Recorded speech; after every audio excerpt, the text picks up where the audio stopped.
And welcome to another edition of Kyle Meredith with. It's the interview series presented by WFPK at WFPK.org, Consequence, and the Consequence Podcast Network. Thanks as always for making your way here for checking out the series. Of course, you know what to do if you like what you see, what you hear. Hit that subscribe button. I put out 3 new interviews every single week, so it's a great way to keep up with all of your favorite artists. And I'm so excited today. Samantha Morton is here, and we've got a lot to talk about. Hello. Hello. Thank you for having me here. It's so great to have you. You've got this incredible album called Daffodils Dirt that I want to talk about in a few, but you're also back in the second season of The Serpent Queen, which has Yeah, just very quickly become the best thing that I've seen. I love what you all are doing. This season's even better. I should just throw out for everything that's going on right now, artistically for you, congratulations, because it's so good. thank you. Thank you very much. Yeah, Serpent Queen, we were so, there's so much telly out there, television, there's so much kind of content, so many kind of streamers vying for everybody's attention. And what I'm so proud about is the level of, I'd say the word class. Like this is like high level writing, drama. It doesn't dumb anything down. It's a costume drama, but it's shot in a very contemporary fashion. So kind of viewers who like shows like Succession really like our show because it's about the nitty gritty of family and power. And also we get to celebrate this woman who was a real woman in history that has been a little bit forgotten, Right. to say the least. So I get to play this formidable character. So yeah. It's been an education. I didn't know who she was beforehand. Mhm. I love history. I love historical shows. I try to find it, but you're right. For whatever reason, this was a new person to learn about. But just watching how she works, how you work in the character, like she talks about her kids a lot. Is that her driving force? Is power her driving force? Like, what? How do you really see it? I think my interpretation is that her child is France is and also kind of keeping things peaceful. She kind of wants to rule in a peaceful fashion. She doesn't want religious war. She wants a secular state. She doesn't want the state and church to be the same. So she's ahead of her time, really, in Catholic France then. So the children is a complicated one because for any families of power and influence, people marry within power and influence. People send their children to school nowadays to keep them on the line of like who might they meet or Mhm. what university they're going to go to. Feeder schools, certainly in the UK, with the hope that their child will A, get a brilliant education, but B, possibly have a job in politics. Or it's been there for forever, how we think about who our Right. daughter or son marries. And I think for Catherine, being regent, she's got to think about the country's her baby as well. So it's not, so you have to sacrifice love and your own identity for the sake of the country. Now, we just have a new prime minister in the UK, which I'm incredibly excited about because we've had 14 Congratulations years. there. Yeah. Thank you very much. We've had 14 years of I would call evil government, like an evil government, Right. incredibly right wing in a horrific time. Um, but one thing that Keir Starmer said when he into his position of power is that we are in service. It is not the government of the individual, like the self-serving government for the individual. It's about other people now. We are serving you. You're our boss in a way. The people. And I think Catherine does that in a complicated fashion. She knows what's best for France, and she's just very, very ahead of the game in how she looks at everything, but she has to play the game, pretend to be stupid, because if she's seen to be clever, then she'll be shot down. Right. It's that whole when I every time I watch it, it's like she wants to govern by love, but by being feared because she has to. It's this Yeah, love and fear thing that's constantly because I mean, also if you think about men, you know, men in history have been glorified and we make films about them and write books about them and study them and their behavior and their achievements, but we don't tend to do that with women as much. So that's why it's pretty cool as well. yeah. But also I think Justin manages to kind of make a show. It doesn't feel like some kind of feminist, Mhm. ramming something down your throat in a very kind of I don't know, like boring way. It's like it seems quite contemporary. Mhm. Yeah. And it feels that way. So I'm very proud of it. Yeah, and I had many on here because, talk about the second season being different from the first, having the two of you all just sparring in these. And you're right. You're both women, and there's so much to say about that, but the way it is presented, it's also just more than that. You have these two very powerful people in this very intense chess match, and to just watch it unfold, both of you all. I mean, I'm looking for the right word, delicious television. I don't think really says it, It's but it funny. is, Well, it's really funny. So it's brutal, it's gruesome, it's contemporary, it's funny, and for history buffs out there, it's historical. Right. So, you know.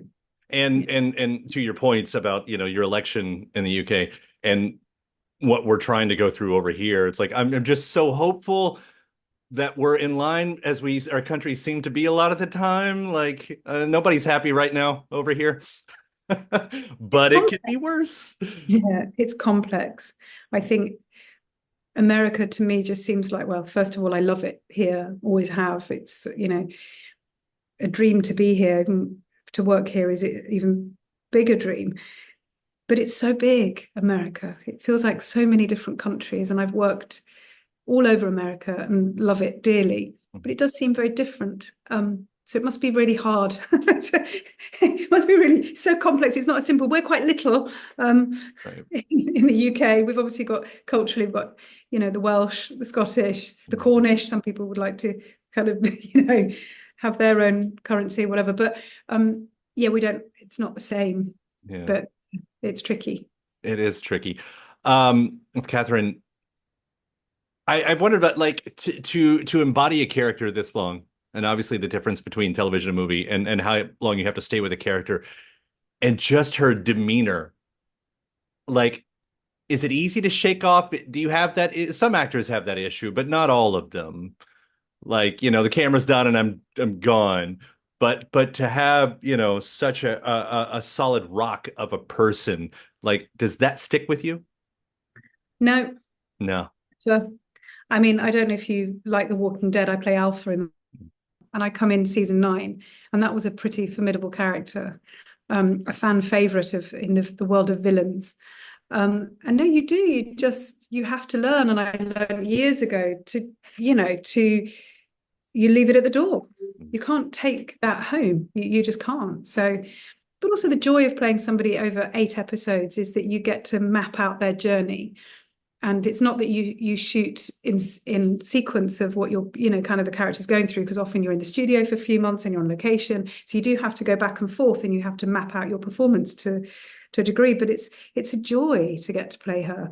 And to go back and do season 2 was just, yeah, I was over the moon. Yeah. I have a feeling you might have been asked this before. I don't mind, but do you have someone in your mind when you're fourth walling it into the camera? No, the camera, The camera, the world, the audience, anyone listen. It's just no. It's the world, isn't it? You're talking. It's kind of almost like your inner thoughts as well. Her inner thoughts, the things that she's really thinking and feeling. So you have the scene that she's in, and then the reality, the truth. yeah.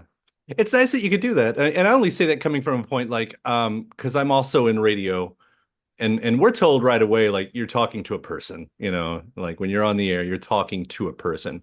And I've gone through those points in my life where it's fun. I'll imagine whoever, celebrities, fake people, it doesn't matter. And I do find that helpful. And I guess I do mean this as a compliment. Like, you're just making it so real, and it is so personal. And maybe that's, part of the crew and their magic as well. Cinematographer, whoever, but it's so real. Well, I think that the camera for me has been my friend since I started acting when I was 12 years old, my first professional job, and I'm 47, so it's a very long time. And I know the world of, a film set more than any. I can't describe. It's like a second language. It's my home, and I find the camera a very safe space. It's seeing into my soul. You can't hide anything, can you? So the invitation to break the fourth wall and talk to the audience whilst in character is a joy.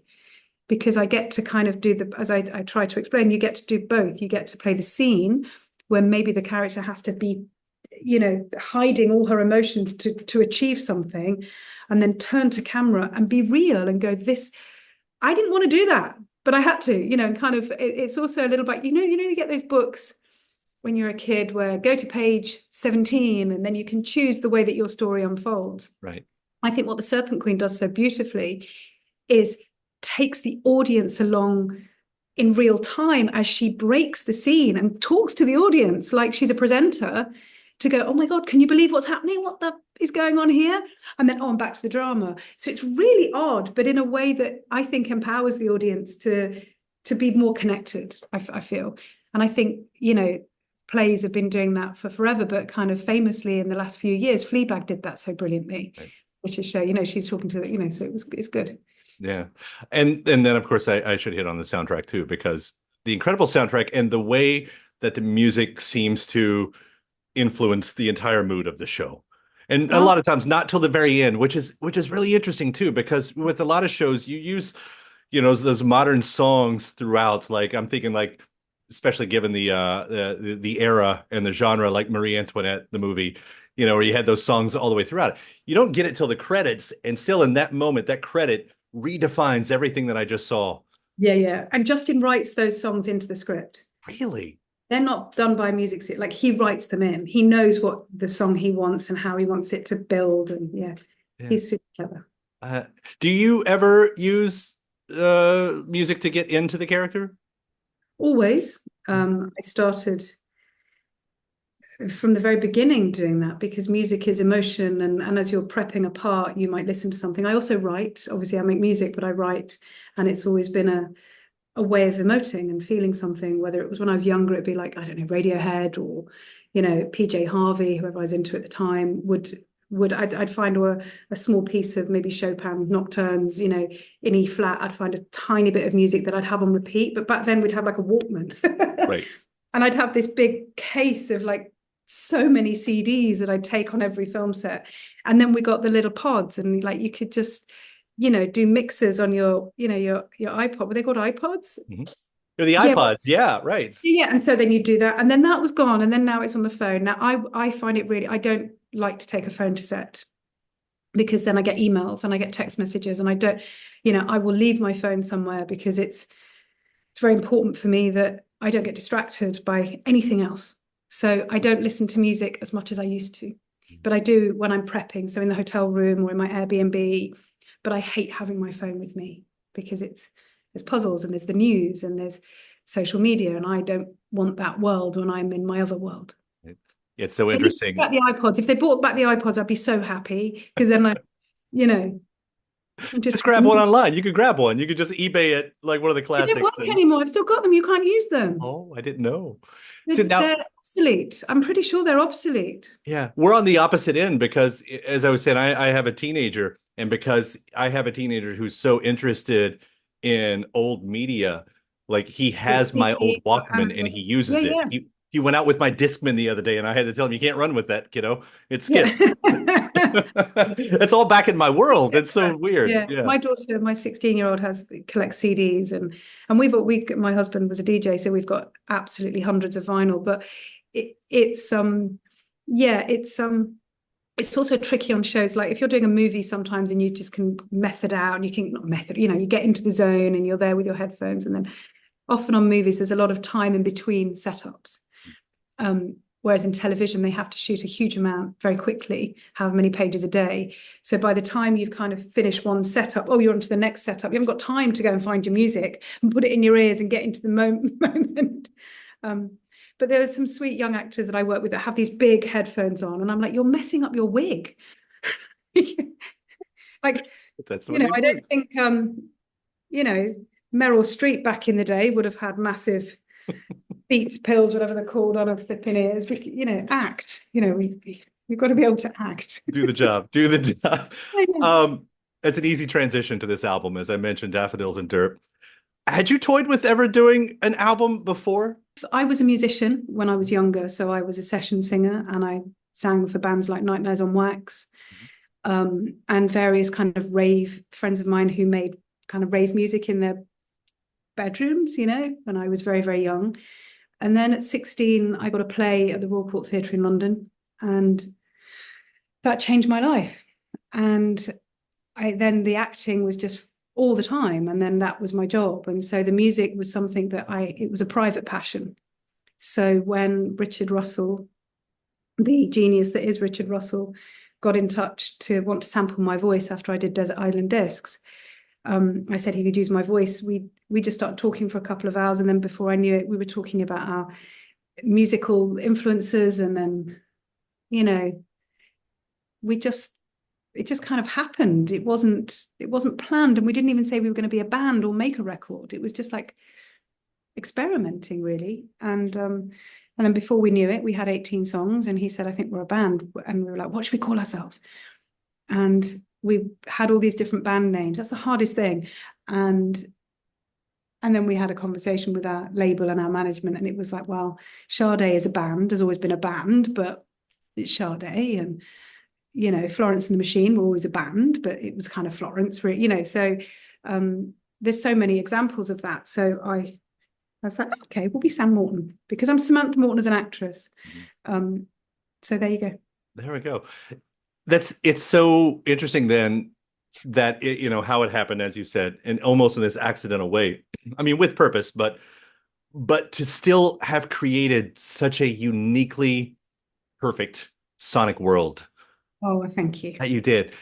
Like, and maybe that's in that talk. Maybe that's when you're talking about the influences and all that, because you've already mentioned Radiohead. Of course, you can hear some of that, and there's of course a bit this dreamy quality. Sometimes Cocteau, sometimes Twin Peaksian. Like, how did you get there?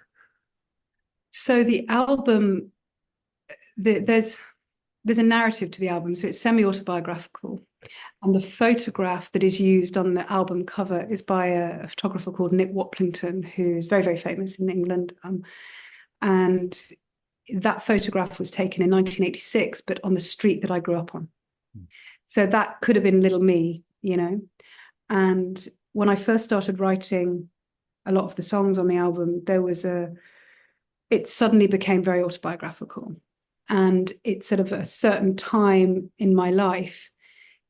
It really kind of starts in 1990 and goes through to 1992. So it's like when you're making a film, it's period in a way. It's set at a time. Now the music is the sonic world of the Sam Morton sound is, so first of all, for me, whether it's classical music or film scores, it's heavily sampled. You'll hear that, it's really, really heavily sampled, which is quite tricky nowadays because of the expense of that. And ideas of sound, but it's kind of what's the word for it? It's kind of like the spirit of both of us, the essence of both of us, the making of both of us. We're not young. I'm 47. Before I was 45 when we wrote the songs that are on the album. But it's autobiographical. Therefore, it's almost, I wanted it to feel like a record that you would have found that you didn't know came out at that time. Does that make sense? A little bit of that. So not only does that make sense, but my note on here that I made, I said, I wish this record had been made 30 years ago so I could have spent the last 30 years listening to it. Oh my God, wow. Thank you so much. So I completely understand what you're getting at there, because I feel that in these songs.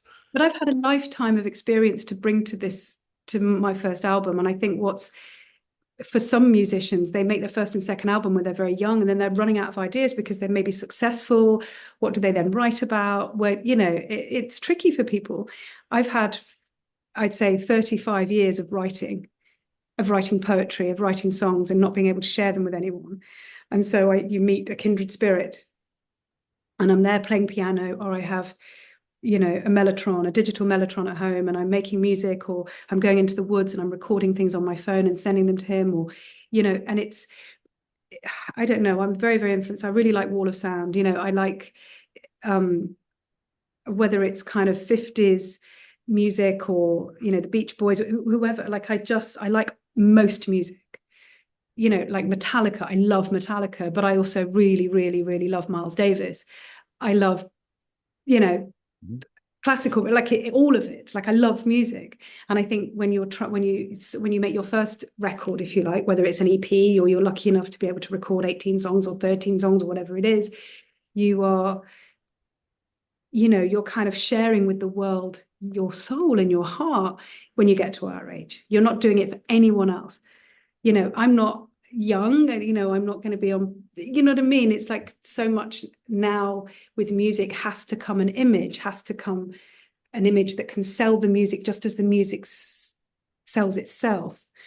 So it's a tricky time, but it's for those of your listeners that don't know Richard, he produced Gil Scott-Heron, worked very closely with Damon Albarn, Bobby Womack, Prodigy, he signed Adele. He's just a genius.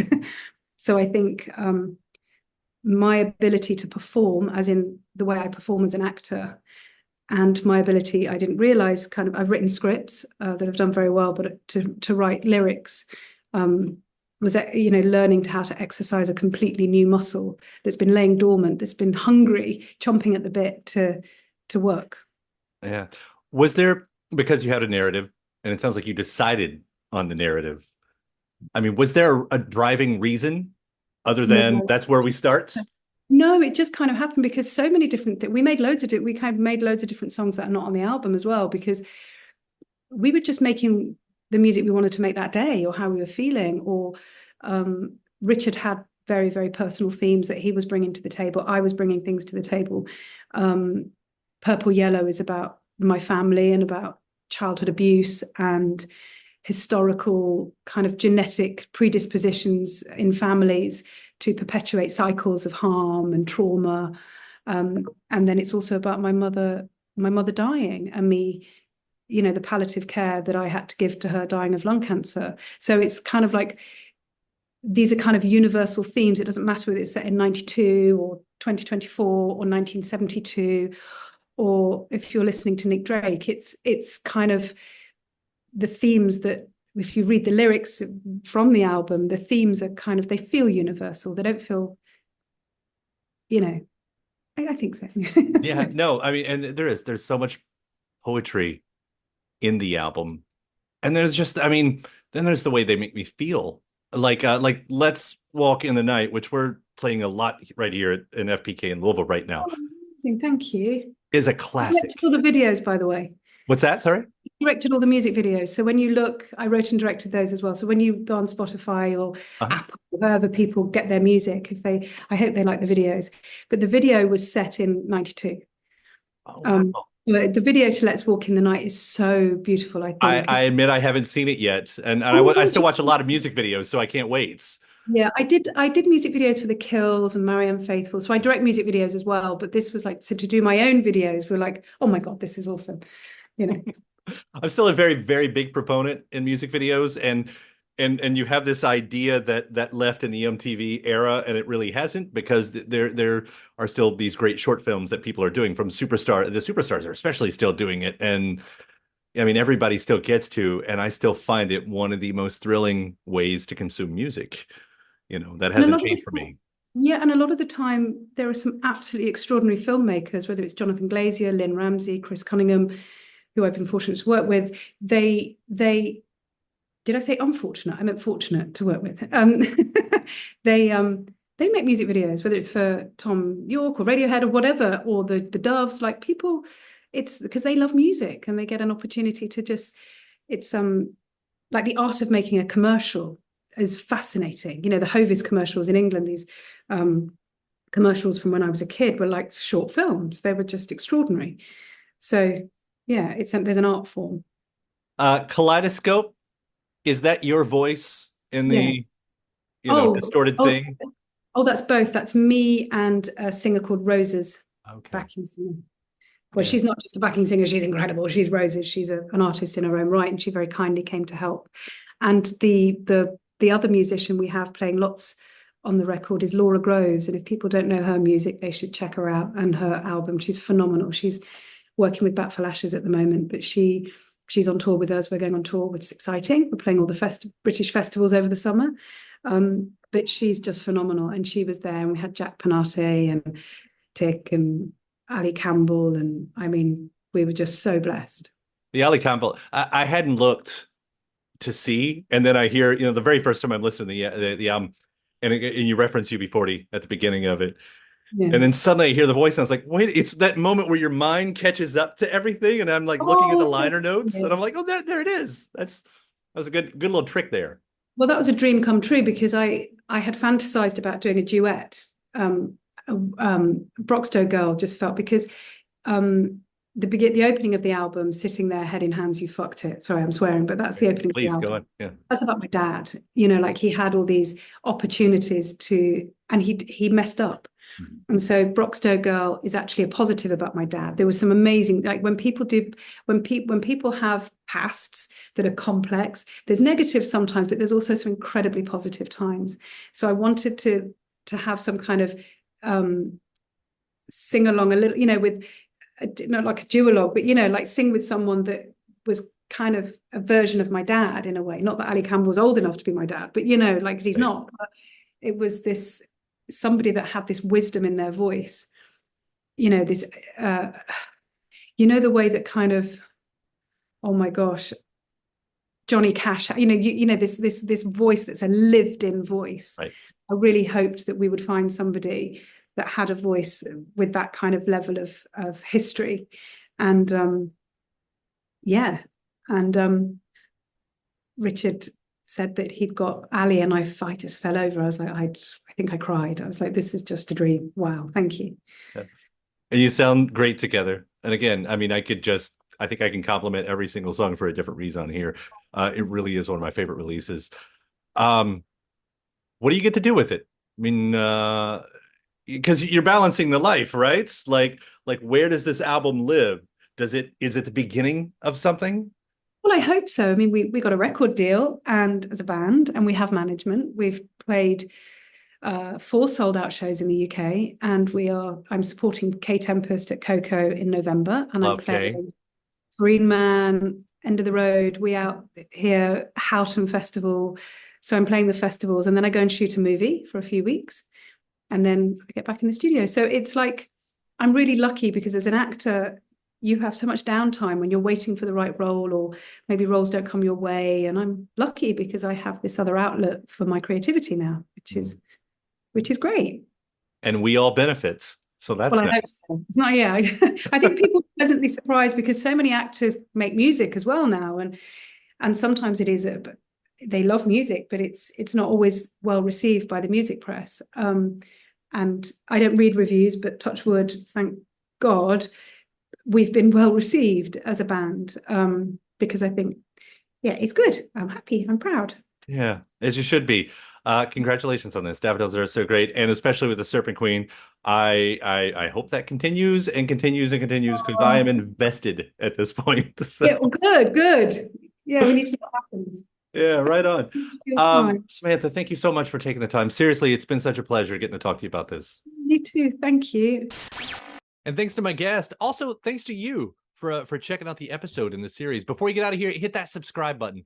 Again, you get 3 brand new interviews every single week. New one every Monday, Wednesday, and Friday at right here on YouTube, or of course anywhere in podcast land, including iTunes, Apple Podcasts, Spotify, Podchaser, NPR, or WFPK.org as well. A great way to keep up with your favorite artists and discover new ones as well. Then after that, actually head over to WFPK.org. That's where I do a show Monday through Friday, 6 p.m. Eastern.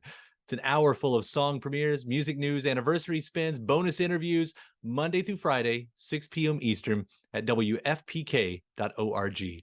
Consequence has your music and film news. You can also find me on the social media spots, Facebook, Instagram, mostly on Twitter. All 3 of them, the address is at Kyle Meredith. Do hope you like and follow along. That does it for another edition. I'm Kyle Meredith. I'll see you next time.